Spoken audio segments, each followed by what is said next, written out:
Nah, Nah, tipe yang ketiga, ini yang sering saya temukan, Dr. Aimee. Dia adalah secondary psychiatric. Pada slide yang ke-7, kita bisa lihat tipe yang ketiga, yaitu secondary psychiatric. Secondary psychiatric adalah sakit kulit yang menyebabkan gangguan psikologis. Dan gangguan psikologis yang dimaksud yang paling sering itu seperti rasa kepercayaan diri dan body image, citra akan diri sendiri.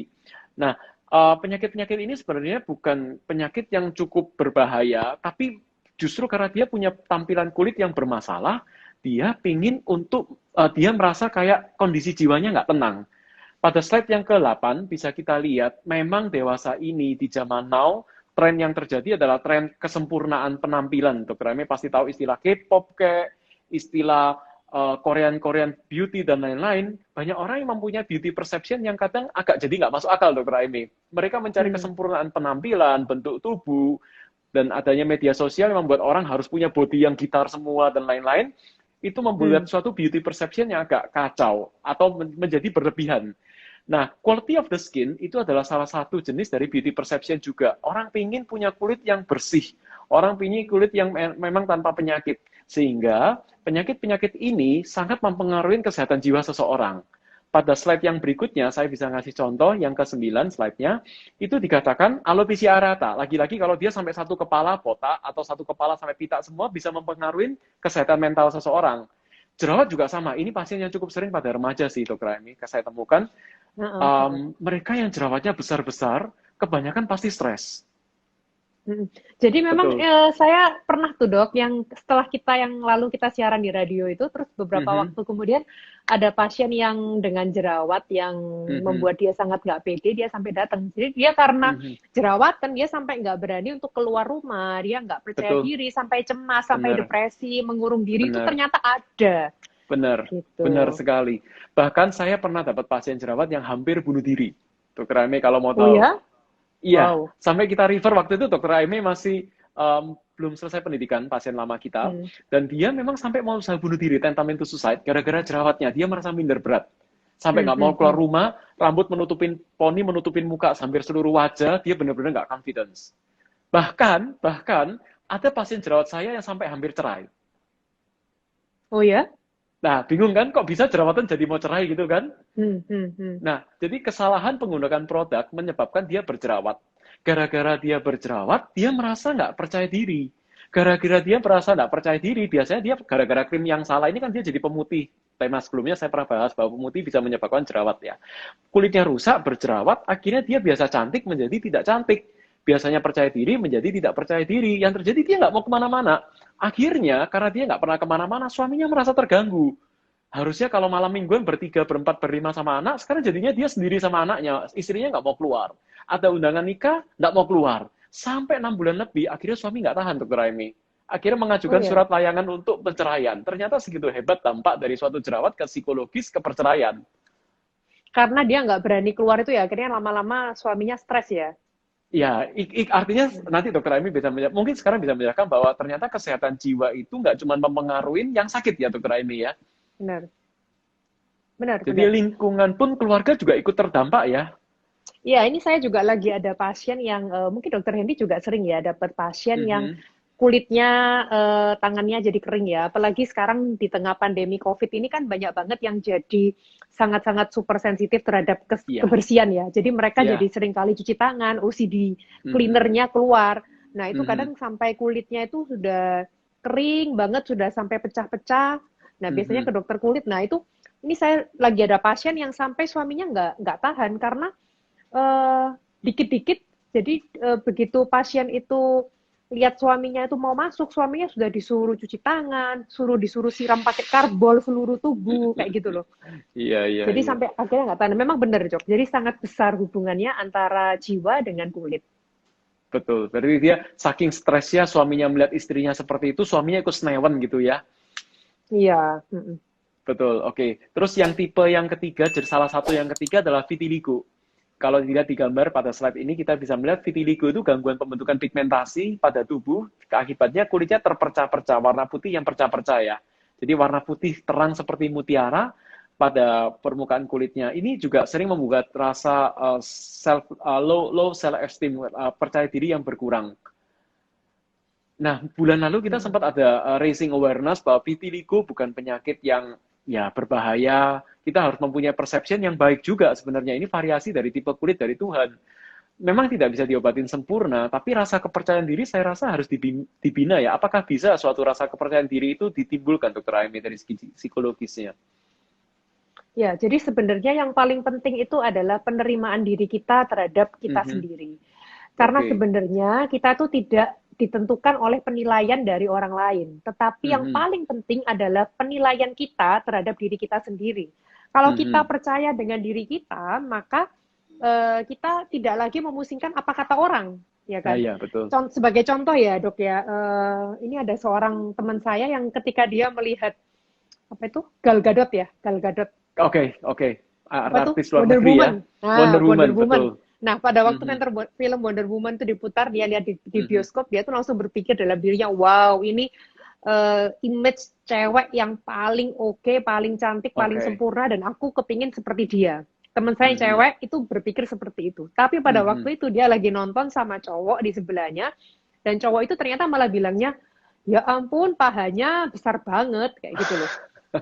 Nah, jadi ternyata persepsi cantik itu bisa berbeda antara tiap orang. Bagi satu orang Oke. merasa bahwa Gal Gadot itu luar biasa, sempurna. Tapi ternyata buat orang lain masih dianggap kurang sempurna. Nah, kalau kita Mhm. terus-menerus mencari pengakuan dan penerimaan dari orang lain, maka akan sangat disayangkan karena kita jadi tidak ada percaya diri dengan diri kita sendiri ya. Kita selalu merasa insecure sehingga kita selalu mencari penerimaan dari orang lain untuk Mhm. membuat diri kita merasa berharga dan bernilai. Mhm. Gitu kira-kira, Mhm. Dok. Betul, betul. Saya sangat setuju dengan pernyataan insecure dari yang Dokter Aimi bilang dan perception, karena memang di bidang kulit dan kelamin termasuk yang estetik, Dokter Aimi. Semua orang mendadak ingin jadi K-pop itu juga termasuk salah satu yang merasa tidak menerima diri sendiri ya. Jadi kita seperti menabrak kodrat kita. Nggak mungkin lah kita tinggal di Indonesia dengan matahari seperti ini, seputih orang Korea itu kan juga nggak mungkin. Dan yang di Korea pun ketika summer juga akan lebih gelap. Bentuk wajah juga mereka kurus karena memang secara genetik mereka lebih kurus. Nggak mungkin yang gemuk banget jadi super kurus dengan usaha yang aneh-aneh, harus dengan diet, dan penerimaan terhadap tubuh sendiri juga. Itu artinya persepsi seperti itu jangan sampai tercipta yang aneh-aneh gitu ya, Dokter Aime ya. Iya, benar. Apalagi kalau kita lihat ya, misalnya kalau di luar negeri, di negara Western, seperti di Mhm. Amerika, di Australia, mereka Mhm. pengen banget punya kulit yang berwarna kecoklatan, Coklat. sampai Iya, mereka bela-belain beli krim tanning itu kan, Dok, betul, supaya benar kulit mereka sekali. jadi kecoklatan. Tapi ternyata Mhm. kita yang di Indonesia yang malah kepingin kulit kita menjadi berwarna putih. Makanya manusia Mhm. itu memang cenderung tidak pernah sempurna. Sorry, tidak Mhm. pernah merasa dirinya sempurna dan selalu Sempurna. merasa orang lain lebih baik, lebih sempurna daripada dirinya. Rumput tetangga selalu lebih hijau ya.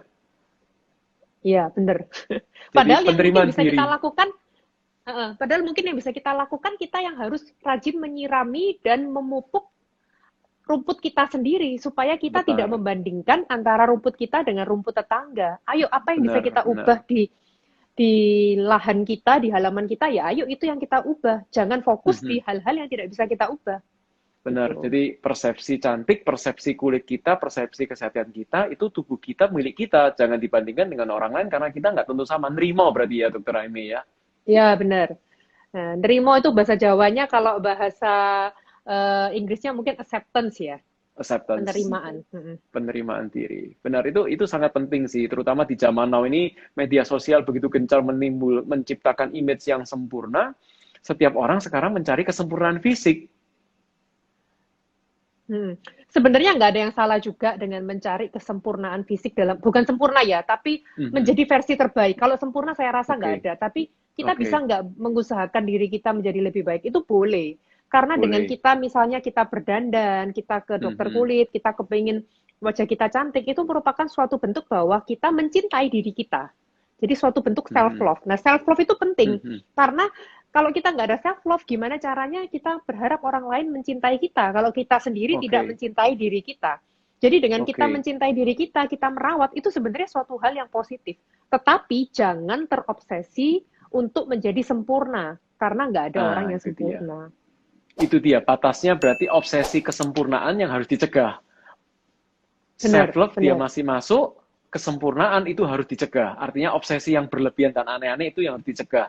Memang batasnya benar. kadang beta tipis ya, Dokter Aime ya. Ya, benar. Dokter Henry sendiri pernah nggak mendapatkan pasien yang sebenarnya udah kurus tapi dia minta sedot lemak terus, pernah nggak? Kasus seperti itu sekarang on the rise, banyak. Mereka terutama Nah, yang saya sayangkan adalah kalau mereka dalam kelas yang seperti 30-40 tahun, saya oke. Artinya itu pasti perubahan fisik banyak terjadi, Dokter Aimi. Seseorang yang setelah hamil, melahirkan, gemuk, kurus, itu pasti merasa nggak confidence. Karena dulu, katakanlah dulu remaja idola SMA.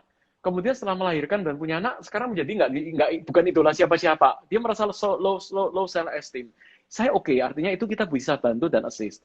Tapi yang saya sayangkan adalah permintaan pada anak remaja sekarang meningkat. oh ya, Jadi anak-anak remaja sekarang maunya kurus kecil seperti K-pop. Mau kayak Blackpink, kayak mau kayak BTS, itu semua keinginan seperti itu. Nah, kita harus ketahui bahwa, nah itu yang saya setuju, bahwa obsesi harus terjaga. Nggak boleh sampai dia mempunyai obsesi seperti orang K-pop. Kamu harus ketahui fisik kamu seperti apa, self-love saya oke, tapi jangan sampai bercita-cita menjadi super kurus gitu kan.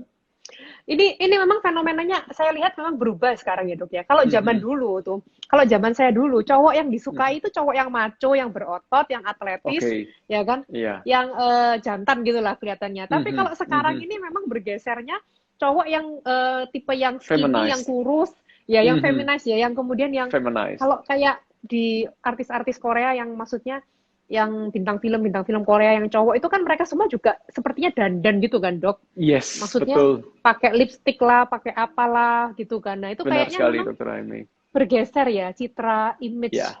laki itu Dan sekarang itulah mulai ternyata bergeser. persepsi bisa berubah gara-gara media sosial. Canggih juga ya, serem juga tapi ya di satu sisi ya. Hmm, hmm, hmm. Iya, Memang oke. benar. So, Apa yang kita lihat itu hati-hati ya, karena apa yang kita hati-hati. lihat itu Betul. akan mempengaruhi image apa yang kita pikirkan di alam bawah sadar kita. Mhm, mhm. Betul sekali. Jadi kembali tadi ke topik bahwa mungkin saya bisa tunjukkan slide yang ke-10 dulu, itu bahwa akhirnya terlepas dari ini yang saya contohkan adalah penyakit kulit, bahwa stres bisa menyebabkan gatal, gatal bisa menyebabkan sakit kulit bisa menyebabkan gatal, dan gatal bisa menyebabkan stres juga. Ini seperti sirkulus vitiosus, apa namanya, Lingkaran siklus setan. setan, sekian lingkaran setan, karena dia berputar-putar. Kalau saya stres, saya gatal dok. Kalau saya gatal, saya sakit kulit saya gatal lagi. Atau kalau jerawat juga bisa. Gara-gara stres, saya jerawat. Jerawat, saya juga stres. Gitu ya. Jadi itu berputar-putar seperti itu. Makanya kita perlu break the chain. Kita harus putus rantainya. Stres dari dokter kejiwaan, psikolog, psikiater yang akan menghandle. Permasalahan kulit dari kita yang menghandle. Sehingga dua sisi ini, pada slide yang ke-11 kita bisa melihat bahwa dalam pengobatannya memang butuh kerjasama antara saya sebagai seorang spesialis kulit dan kelamin atau teman-teman spesialis kulit dan kelamin lainnya dan seorang dokter spesialis kesehatan jiwa untuk secara paralel mengatasi permasalahan yang ada. Hmm, Nah, mungkin dokter ya. Ami bisa cerita juga. Kadang gini dok, banyak pasien, loh dok, saya ini masih normal loh dok. Kok saya harus ke dokter jiwa ini? Apa saya ini schizofren dok? Atau saya ini gila dok? Gitu. Mungkin dokter Ami bisa menceritakan sebenarnya kalau permasalahan seperti ini sampai batas mana sih seorang kesehatan jiwa itu menerima pasiennya dok? Ya, jadi memang ini stigma yang sudah lama ada Mhm, di masyarakat ya, terutama di mhm, Indonesia. Kalau pasien-pasien saya yang bule, itu mhm. mereka sangat aware dengan kesehatan jiwa. Jadi saya tuh pernah Oke. dapat pasien yang kebetulan dia mengetahui bahwa suaminya bercerai, sorry, Mhm, selingkuh. Dia mengetahui kalau mhm. suaminya selingkuh dan dia Dokter Em datang ini pasiennya sendiri. dari Amerika sampai Australia sampai bule manapun ya, sahabat Melania. Termasuk dari Sabang sampai Merauke, rasanya pasien dia semua suku bangsa semuanya ada kelihatannya Dokter Em ini. Terus akhirnya Ya, ketika selingkuh gimana dok? iya, jadi ketika dia mengetahui kalau suaminya selingkuh, dia jadi stres. Dan dia Oke, langsung datang ke saya dan dia bilang, dok, saya butuh obat, saya tidak mau neurotransmitter di otak saya menjadi tidak seimbang. Jadi dia sampai tahu tentang neurotransmitter. Itu kalau pasien luar negeri. Nah, oke, tapi kalau memang sekarang ini saya lihat di Indonesia sudah mulai bergeser kok dok. Kalau pasien saya oke, kebanyakan sekarang sudah bukan lagi skizofrenia atau gangguan oke, jiwa yang berat, tapi memang oke, seringkali kalau yang sekarang datang ke saya berupa cemas atau depresi itu cukup banyak, oke. insomnia itu banyak. Mhm. Artinya kalau mereka yang, oke, katakanlah mereka masih ringan gini, kalau dibiarkan berarti sama dengan sakit kulit yang lukanya dibiarkan, akhirnya makin berat ya sakit jiwanya ya dokter Aimi ya? Bisa jadi, misalnya ya Mhm, contohnya orang yang insomnia, dia nggak bisa mhm, tidur, terus dibiarkan dia tahan-tahan sampai 1 minggu gitu. Itu mhm, bisa jadi mereka jadi stres, cemas, dan mhm, depresi. Saya pernah dapat pasien yang mhm. dia itu sampai mau mati, kepingin bunuh diri karena dia nggak bisa tidur selama 1 minggu. Ini ada yang Oke, komen, rekomendasi dokter kejiwaan yang ada di Jember. Nah, kebetulan pasien saya itu juga orang Jember, yang waktu itu sampai oke. dia mau mau bunuh diri karena dia sampai 6 hari dia nggak bisa tidur, itu sampai stres. Mhm, Jadi jangan oke. dibiarkan kalau kita nggak bisa tidur itu tanda awal kalau sebenarnya kita membutuhkan konseling konsultasi lebih lanjut dengan Mhm. ahli kejiwaan. Karena kalau kita nggak Nah, bisa itu dia. tidur, biasanya ada masalah kejiwaan. Entah Nah, itu cemas, dia. entah depresi, bipolar, Betul. skizofrenia, biasanya Benar. hampir semua diawali dengan nggak bisa tidur. Nah, itu berarti sahabat Melania dan sahabat jiwa harus ingat, jangan segan untuk ke dokter jiwa, bukan masalahnya Anda gila, tapi memang kalau memang sudah butuh bantuan, sama dengan ibaratnya kita luka yang kecil belum diatasi, nanti makin melebar, kesehatan jiwa juga penting seperti itu ya, dokter Aimi ya. Artinya harus Benar. benar-benar, jangan sampai masalah api, jangan sampai makin menyebar kemana-mana, jangan sampai terlalu terbakar-bakar gitu ya. Ya, karena tidak ada kesehatan tanpa kesehatan jiwa. Benar, betul. Itu bagus pernyataannya. Artinya kesehatan di sini artinya kesehatan psikis ya, kesehatan fisik ya, dokter Aimi ya. Ya, nggak mungkin kita sehat secara keseluruhan kalau kita sendiri nggak sehat jiwa. Kalau kita nggak bisa Nah, itu tidur, kita catat. stres, kita sampai dada berdebar, nangis terus, nggak Mhm, fungsi hidup mhm, nggak optimal, sampai cuti kerja. Gimana caranya mhm, kita juga bisa sehat? Nggak mungkin kan? mhm, mhm, betul, benar sekali. Dan kesehatan kesehatan fisik yang terganggu mau nggak mau, appearance pasti kelihatan. Mereka yang stressful dari bentuk wajah dan lain-lain sangat tergambarkan kalau dia lagi stres ya, dokter Aimi kan ya. Iya, benar, benar, benar. Mhm. Oke, so ini waktu kita agak running out of time. Kita menjawab pertanyaan, kita mencoba menjawab pertanyaan ya. Ada beberapa pertanyaan yang masuk. Saya bacakan dulu, dokter Aimi. Apa tips dari Ya, Gufron? Apa tips nutrisi dari dalam dan luar untuk kesehatan pikiran dan kulit? Wah, kalau kesehatan jiwa ada kaitan dengan nutrisi nggak, dok? Makanan tertentu. ada. Kayak Jadi gimana, dok? ini menurut saya juga ada hubungannya. Tadi kan kita bahas tentang Mhm. Oke. psikoneuroimunologi antara pikiran yang akan berhubungan Mhm. dengan imunitas. Nah, Ya. vitamin D, Mhm. vitamin D yang kita dapatkan dari sinar matahari itu sangat Oke. mempengaruhi kesehatan untuk kesehatan mental kita. Ternyata vitamin Nah, D itu saat dia kita ternyata, berjemur teman-teman. itu bisa membuat kita malam tertidur lebih nyenyak gitu. Oke. Kemudian kalau untuk nutrisi yang lainnya yang bagus untuk kesehatan jiwa ya, misalnya dark chocolate, Mhm. coklat yang kadarnya di atas 70%, Mhm. kemudian pisang, karena pisang itu Oke. tinggi triptofan. Triptofan itu Oke. merupakan prekursor dari serotonin, yang mana serotonin itu Oke. adalah hormon happy. Mhm. Kemudian juga kacang-kacangan seperti kacang almond, Mhm. kacang tanah, kacang hijau, kacang Mhm. mente, semua kacang-kacangan itu bagus. Mhm. Karena tinggi asam folat juga, dan juga yang Wah, disarankan adalah yogurt karena waduh, tinggi makanan enak probiotik. semua ini, dokter Aimi. Iya, makanan enak. Mhm. Oke, Nah, berarti kalau yogurt juga vitamin ya. D itu bisa membantu untuk kulit nggak ya dok ya? Vitamin D. Sesuai dengan kadar yang tepat. Jadi itu saya sudah pernah bahas di IG Live, IGTV kita sebelumnya, bagaimana cara berjemur yang tepat.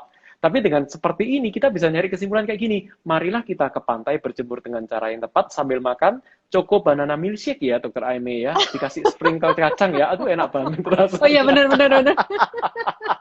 Jadi dapat coklatnya, dapat banananya, dapat kacangnya, dapat milkshake yogurtnya, terus berjemur santai di pantai. Itu pastinya aman. Itu kesehatan jiwa langsung Tuh happy kan, kelihatannya. saya kan bilang dokter Henry ini pinter masak. Tuh kelihatan kan, saya cuma menyebutkan bahan-bahan, dia udah langsung kepikiran mau masak apa itu.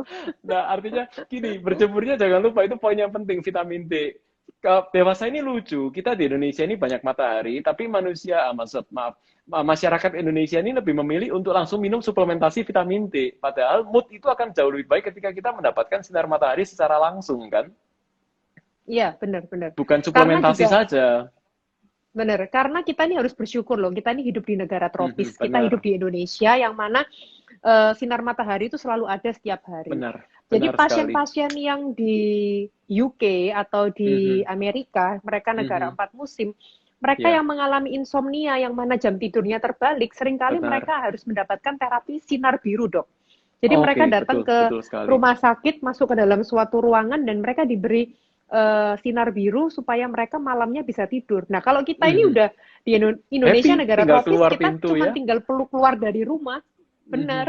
Benar sekali. Itu harus bermanfaat. Sambil minum Dan saran Choco dari Banana saya, Milkshake. sedangkan cuma yogurtnya sama sprinkle kacangnya ya. Jadi Hmm. berjemur yang tepat juga harus penting karena kalau kelebihan juga ada orang, wah udahlah saya berjemur jam 12 siang supaya corona mati, saya moodnya bagus. Crispy dong kulitnya, nanti jadi kulit crispy. Crispy. Udah Tidak bicara timbul malam minggu bule dan kelaparan ini epidermolisis kelihatannya ya, kita Dok ya. ini. Epidermolisis dan bule terjadi. Jadi hati-hati karena berjemur yang salah juga risiko negatif juga terjadi. Segala sesuatu harus pas. Makan harus pas. Jatuh cinta juga harus pas. Apapun semua harus pas. Jangan berlebihan juga jangan ya jangan sampai kekurangan lah banyak lah itu ya. Semuanya pas-pas saja.